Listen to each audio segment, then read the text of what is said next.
Hi, Alex. Today, let's talk about vocabulary for describing work. It's such an important part of our daily lives, and having a rich vocabulary to talk about our jobs can really make a difference in communication. Absolutely, Myra. So where should we start? Maybe with some basic words that we use to describe our day, to day tasks. Great idea. Let's begin with task itself. A task is a piece of work that you have to do. For example, my task for this morning was to finish writing an article. What about you? What tasks did you have today? Well, one of my tasks was to attend a meeting. Meetings are a big part of my job. And attend is a useful word here. We often say attend a meeting, attend a seminar, or attend a training session. True. And then there's assignment. It's similar to a task, but usually given by someone in a position of authority. Like, the boss gave me an assignment to analyze the sales data from last quarter. Do you get a lot of assignments at work? Yeah, quite a few. Another word related to work is project. A project is a planned piece of work that has a particular aim and that will take a certain amount of time. I'm currently working on a project to develop a new software application. It's been quite challenging, but also very rewarding. That sounds interesting. When you're working on a project, you might need to collaborate with others. To collaborate means to work together with someone, usually on a project or task. In my case, I often collaborate with my colleagues in the marketing department when promoting our new products. How about in your software project? Do you collaborate with a lot of people? Definitely. I collaborate with developers, designers, and even some clients. It's essential to have good communication skills when collaborating. And speaking of communication, correspondence is also an important part of many jobs. It refers to the letters, emails, etc. that people send to each other in connection with their work. I spend a fair amount of time dealing with correspondence every day. I can relate to that. I also have to handle a lot of emails. And sometimes, we need to prioritize our tasks. To prioritize means to decide which tasks are the most important and need to be done first. For instance, if there's a deadline approaching for a crucial report, that task should be prioritized over less urgent ones. How do you prioritize your work? I usually make a to-do list and mark the tasks according to their importance and urgency. Another word is deadline. Of course, it's the time or date by which something must be done. Missing a deadline can have serious consequences in the workplace. Have you ever missed a deadline? Thankfully, not often. But it's always stressful when there's a tight deadline. Now let's talk about the people we work with. Colleague is the obvious one. But we also have supervisor or manager. A supervisor or manager is someone who is in charge of a group of people at work.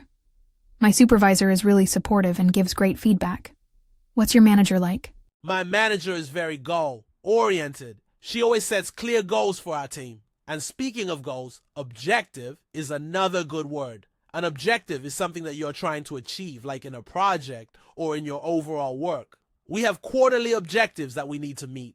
That's important. And then there's performance. How well someone does their job is their performance. Employers often evaluate an employee's performance.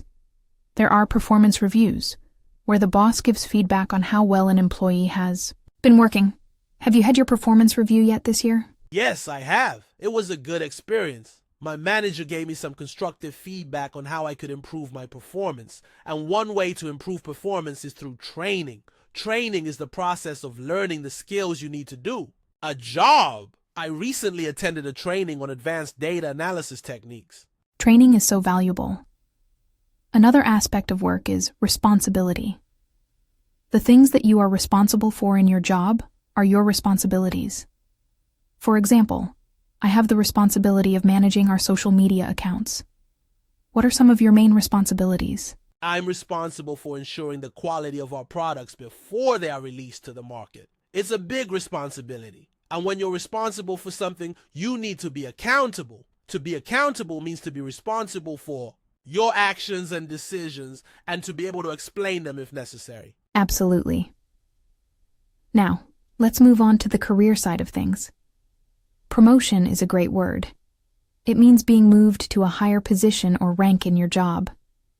Everyone hopes to get a promotion at some point in their career. Have you ever been promoted? Yes, I have. It was a great feeling. And along with a promotion often comes more authority. Authority is the power or right to give orders, make decisions, and enforce obedience. When I got promoted, I had more authority over the projects I was working on. That's awesome. And then there's career development. It's the process of planning and managing your career over time. This can include getting new skills, taking on new responsibilities, and moving up the career ladder. What are your plans for career development? I'm planning to get a certification in my field to enhance my skills and open up more career opportunities. And opportunity is a key word here. An opportunity is a chance to do something that you want to do or that will be good for you. There are often many opportunities for growth in a dynamic workplace. True. Another word related to career is ambition. Ambition is a strong desire to be successful, rich, powerful, etc. I have big ambitions for my career. I want to become a leader in my industry one day. What about you? I share the same ambition. I want to make a significant impact in my field, and to achieve our ambitions, we need to be dedicated. To be dedicated means to be committed to something and willing to work hard at it. I'm really dedicated to my work. Me too. And in a work environment, we also have office politics. Office politics refers to the activities and behavior that people use to try to get power or an advantage within an organization. It can be a bit tricky to navigate sometimes. Have you experienced office politics? A little bit, but I try to focus on my work and stay out of unnecessary political games. Another word is stress. Work can be stressful at times, especially when there are tight deadlines or difficult tasks. How do you deal with work? Related stress? I like to take short breaks and do some stretching exercises. It really helps to relieve stress. And burnout is a serious issue these days. Burnout is a state of physical or mental exhaustion caused by overwork or stress. We need to be careful not to overwork ourselves and avoid burnout. Agreed. Now, let's talk about the work. Life balance. Balance here means an even distribution of different aspects of your life, like work, family, and personal interests. It's important to maintain a good work-life balance. How do you manage yours? I make sure to set boundaries and not bring work home with me too often. I also schedule time for my hobbies and spending time with family. What about you? I try to do the same. I allocate specific time for exercise, which helps me stay fit and also relaxes me. And flexibility is important in achieving a good work-life balance. Some jobs offer more flexibility in terms of working hours, which can be really beneficial. That's true. And then there's remote work. With the advancement of technology, more and more people are working remotely. Remote work means working from a location other than the traditional office, like from home. Have you ever tried remote work? Yes, I have. It has its advantages, like saving time on commuting, but it also has its challenges, like staying focused without the structure of an office environment. And productivity is a key factor in remote work. Productivity is the rate at which a person or organization does useful work. We need to find ways to maintain high productivity, even when working remotely. Absolutely. Another word related to work is turnover. Employee turnover is the rate at which employees leave a company and are replaced. High turnover can be a sign of problems within a company. Do you think there's a lot of turnover in your industry? It varies. In some sectors, there's relatively high turnover due to factors like better job opportunities elsewhere. But in others, there's more stability, and loyalty is important. Employee loyalty means that employees are committed to their company and are likely to stay with it for a long time. Companies often try to foster loyalty among their employees. That makes sense. Now, let's talk about the different types of jobs. There are blue-collar jobs, which are typically manual or industrial jobs, like construction workers or factory workers. And then there are white-collar jobs, which are usually office-based jobs that require professional skills, like lawyers or accountants. Which type of job do you think is more challenging? It's hard to say. Both have their own unique challenges. Blue-collar jobs can be physically demanding, while white-collar jobs can be mentally challenging. And then there are service sector jobs, which involve providing a service to customers, like in restaurants or hotels. The service sector is a huge part of the economy. True. And within each type of job, there are different specialties. A specialty is a particular area of work or study that a person focuses on. For example, in the medical field, there are specialties like cardiology or neurology. What's your specialty? In my field of software development, my specialty is in artificial intelligence and machine learning. It's a rapidly evolving area, and with specialties come expertise.